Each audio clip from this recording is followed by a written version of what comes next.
As tension with China rises, Japan is seeking allies in the region, but attempts to strengthen ties with its nearest neighbor, South Korea, are complicated by another territorial dispute over islands known as Dokdo in Korean and Takeshima in Japan.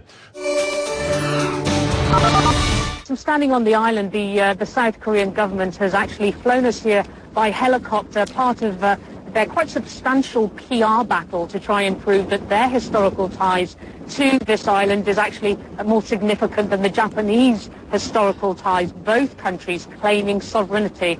Now, when you get here, it's really nothing to write home about. There are two small islands in the middle of nowhere, in the middle of the seas between the two countries, a group of rocks as well. There's no farming land, there's no decent transportation links. There's really nothing to recommend these islands to either country. And yet both countries are very willing to continue this decades-old diplomatic spat in order to claim that these islands belong to them. Now, you can see the South Korean armed police behind me.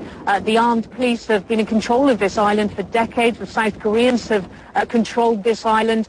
And also, there are coast guards that patrol the waters around here. The South Koreans say that they want to protect the island itself. And the reason that they brought us here is really to show their side of the story. But the Japanese PR battle is just as fierce. At this point, there are adverts in newspapers claiming that this is their territory. Both sides say that they have historical ties back to the 17th century, saying that this is either South Korean or Japanese. And this argument between the two has become increasingly bitter over recent months. Just in August, the president of South Korea, Lee Myung-bak, visited here in Dokdo or Takeshima. He was the first leader to do so, and that really ruffled some feathers over in Japan.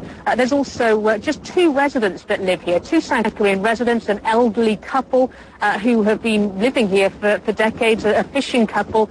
But this is an ongoing battle, and this is just the latest part of the PR battle, flying us here to show us that South Korea believes this belongs to them.